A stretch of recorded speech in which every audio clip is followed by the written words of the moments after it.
भगवान महादेव शिव और जगत जननी मां जगदम्बा के चरणों में नमन करते हुए मैं यति नरसिंहानंद सरस्वती आज 23 अप्रैल 2020 की शाम के समय एक संदेश सभी परशुराम भक्तों को, सभी महादेव के भक्तों को, सभी सनातन धर्म के मानने वालों को देना चाहता हूं। आज से 3 दिन के बाद 26 अप्रैल 2020 को अक्षय तृतीया है, जिसे हम परशुराम जयंती के रूप में मनाते हैं। हर साल वैशाख महीने के शुक्ल पक्ष की तृतीया को हम लोग परशुराम जयंती मनाते हैं। इसे अक्षय तृतीया भी कहा जाता है। ये एक बड़ा ही पवित्र दिन हमारे धर्म में माना जाता है। इस दिन जो भी पुण्य कार्य किया जाता है उसका 100% फल हम लोगों को प्राप्त होता है। लेकिन मैं जो आपको संदेश देना चाहता हूं, मैं दुनिया भर के परशुराम भगवान के भक्तों को यह संदेश देना चाहता हूं।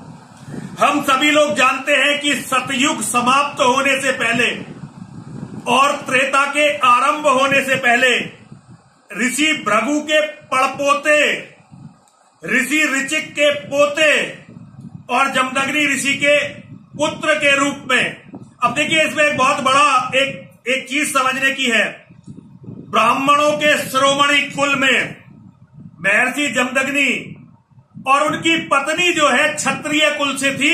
हमारे भगवान परशुराम जी की माता रेणुका वे क्षत्रिय कुल से थी। पिता ब्राह्मण और माता क्षत्रिय। ऐसे वंश में भगवान परशुराम जी का जन्म हुआ।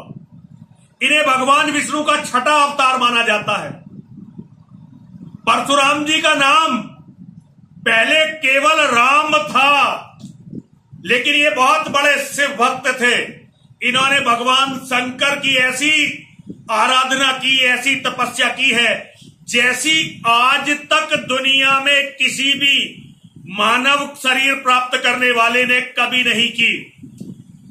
मानव के शरीर में भगवान महादेव के परशुराम जी सबसे बड़े भक्त माने जाते हैं। भगवान महादेव के, महादेव शिव के। और जगत जननी मां बगलामुखी केवल परशुराम जी के, बगलामुखी नाम असली नहीं है, नाम है वल्गामुखी, पीताम्बरा वल्गामुखी। मानव शरीर में ये पहले थे जिन्होंने माता वल्गामुखी का ध्यान किया, आराधना की और तपस्या की। तो परशुराम जी माता वल्गामुखी और महादेव के इस धरती के मानवों में सबसे बड़े भक्त थे। और भगवान परशुराम जी का परिचय देना हो तो कैसे दिया जा सकता है? रामधारी सिंह दिनकर, जो योद्धे ब्राह्मणों के आधुनिक युग में शिरोमणि हैं, उन्होंने लिखा था, मित्रों कौन नर तपोनिष्ठ था, यहां धनुष धरने वाला, एक साथ यज्ञाग्नि की और 80 की पूजा करने वाला। कहता है इतिहास, जगत में हुआ एक ही नर ऐसा, रण में कुटिल काल समक्रोधी, तप में महासूर्य जैसा, मुख में वेद, पीठ पर तर्कस, कर में कठिन कुराल विमल, श्याम और सर दोनों ही थे जिस महान ऋषि के संबल। हम बेटे हैं उसी महान परशुराम बलशाली के, भृगु के परम पुनीत वंशधर, वीर व्रति प्रणपाली के, वीर व्रति प्रणपाली के।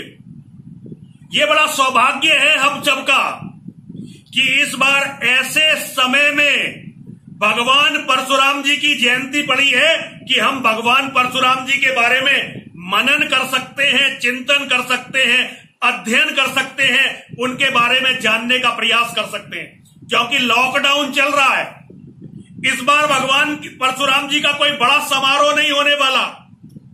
इन समारोहों ने केवल और केवल भगवान परशुराम जी का राजनीतिकरण और जातिकीकरण किया है। भगवान परशुराम किसी जाति विशेष के नहीं थे और किसी भी जाति विशेष के विरोधी नहीं थे।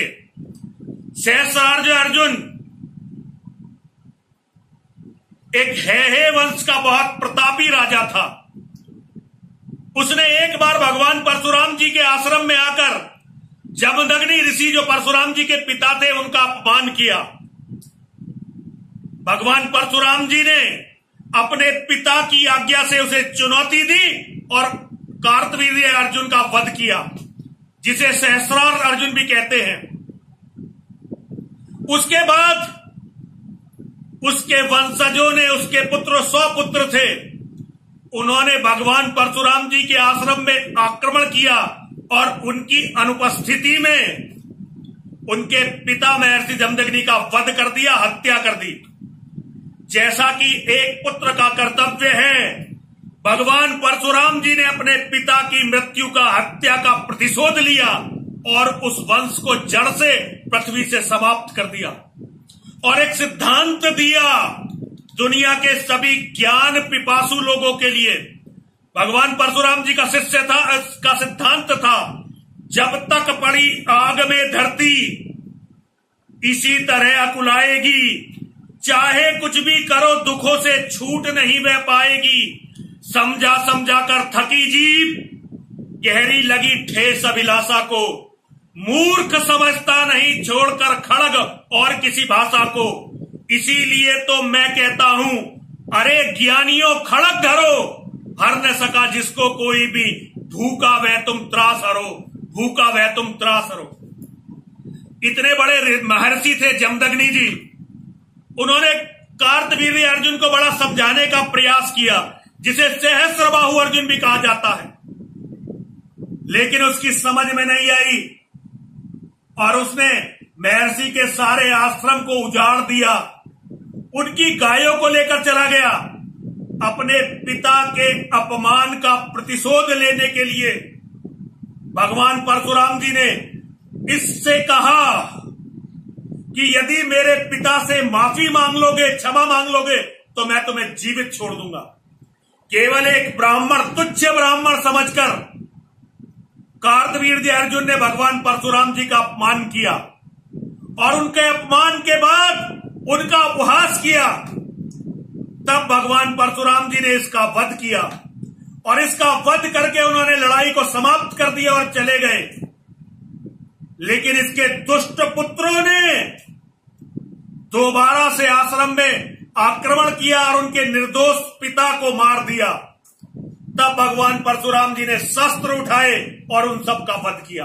बहुत सारे लोग कहते हैं कि भगवान परशुराम जी ने क्षत्रियों से 21 बार धरती को विहीन किया। ये कुछ मूर्ख लोग, कुछ जातिवादी लोग अपने आप को बड़ा योद्धा बताने के लिए, हालांकि उनमें भगवान परशुराम का कोई गुण नहीं होता, अपने आप को भगवान परशुराम का वंशज सिद्ध करने के लिए इस तरह की मनगढ़ंत बातें करते। और कुछ मुसलमानों ने भी इस तरह की बातें करवाई ताकि हिंदू समुदाय आपस में लड़ता रहे। वरना जिस समय भगवान परशुराम इस धरती पर थे, एक से एक बड़े प्रतापी क्षत्रिय राजा इस धरती पर थे, जिनका भगवान परशुराम बड़ा सम्मान करते थे और जो भगवान परशुराम जी का सम्मान करते थे। भगवान राम को रावण से युद्ध लड़ने और यावण से युद्ध जीतने के लिए सारा ज्ञान किसने दिया? भगवान परशुराम जी ने दिया। भगवान कृष्ण को सुदर्शन चक्र किसने दिया? भगवान परशुराम जी ने दिया। भीष्म जैसे क्षत्रिय शिरोमणि को युद्ध कला किसने सिखाई? भगवान परशुराम जी ने सिखलाई।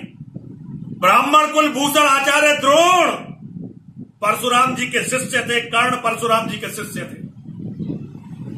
किसी व्यक्ति की जयंती मनाने का अर्थ है कि हम उस व्यक्ति के गुणों पर मनन करें, चिंतन करें और उसके जैसे बनने का प्रयास करें। लेकिन हमारे यहां अब ये नहीं होता। मैंने आज तक कहीं भी किसी भी कार्यक्रम में भगवान परशुराम जी के बारे में कुछ नहीं सुना। केवल झूठी कपोल कल्पनाएं, गाथाएं बताई जाती हैं और विश्वभ्रमण करके अपने राजनीतिक संबंध बनाए जाते हैं। इस बार अक्षय तृतीया लॉकडाउन के समय आई है। मैं सारे हिंदुओं से कहना चाहता हूं, इस बार सभी लोग अपने घर में बैठे और हर हर महादेव महामंत्र का जाप करें और दुनिया के सबसे बड़े मंत्र ओम नमः शिवाय, जो भगवान परशुराम जी के सांसों में बसता था, उसका यथासंभव उसका जाप करें। मां बगलामुखी के मंत्रों को यदि जानते हैं तो उन मंत्रों का जाप करें। यदि उन मंत्रों को नहीं जानते तो जगत जननी जगदंबा के जिस रूप को भी जानते हैं आप उसका पूजन करें, भगवान परशुराम जी का चिंतन करें। हमारे धर्म में आज भी ये माना जाता है कि भगवान परशुराम जी आज भी जीवित है। हमारे यहां मंत्र है, अश्वत्थामा बलिर्व्यासो हनुमानश्च विभीषण है कृपे है परशुरामश्च सप्तवै चिरंजीवनः। अश्वत्थामा जो गुरु द्रोण के पुत्र थे, जिनकी मणि भगवान विष्णु ने छीन ली थी कृष्ण के रूप में, दैत्यराज बलि, वेद व्यास जी, भगवान हनुमान, विभीषण, कृपाचार्य और परशुराम जी, ये 7 चिरंजीवी हैं। आज भी आप हमारे यहां भक्ति क्या करते हैं? हमारे यहां लोग भक्ति नहीं करते किसी की। जो परशुराम जी के भक्त हैं, मैं उनसे अनुरोध करता हूं कि वे परशुराम जी के जीवन का, धरती के सबसे बड़े योद्धा, राम से बड़े योद्धा, कृष्ण से बड़े योद्धा, धरती के सबसे बड़े योद्धा भगवान परशुराम जी के। क्योंकि देखिए, राम की सारी विजयों में जो ज्ञान भगवान परशुराम जी ने दिया था, उसका एक बहुत बड़ा भाग था। इसी तरह कृष्ण भगवान के जीवन में सुदर्शन चक्र, जो परशुराम जी ने महादेव के द्वारा दिया गया था, लेकिन कृष्ण जी के जीवन में उसे प्रदान किया था उन्हें भगवान परशुराम जी ने। तो धरती के अद्वितीय योद्धा, जिसके जैसा योद्धा ना कभी हुआ है और ना कभी होगा, हम उस योद्धा का मनन करें, चिंतन करें, उनके बारे में सोचें। और जिनकी पूजा भगवान परशुराम करते थे, महादेव की पूजा, मां वल्गामुखी की पूजा, पीताम्बरा की पूजा, हम उनकी पूजा करें, उनके बताए हुए रास्तों पर चलें, अपने परिवार का संरक्षण करें, और जो हमारे परिवार के हितों के विरुद्ध जाते हैं उनका सत्यानाश कर दें, उनका पूर्ण विनाश कर दें। भगवान परशुराम जी के जीवन से यदि हम ये शिक्षा लेंगे तो हमारा जीवन अवश्य ही पुष्पित पल्लवित होगा और हम अपने वंश की रक्षा कर सकेंगे, धर्म पर चल सकेंगे। सभी से मेरा अनुरोध है, जरा बोलिए हर हर महादेव, हर हर महादेव, हर हर महादेव।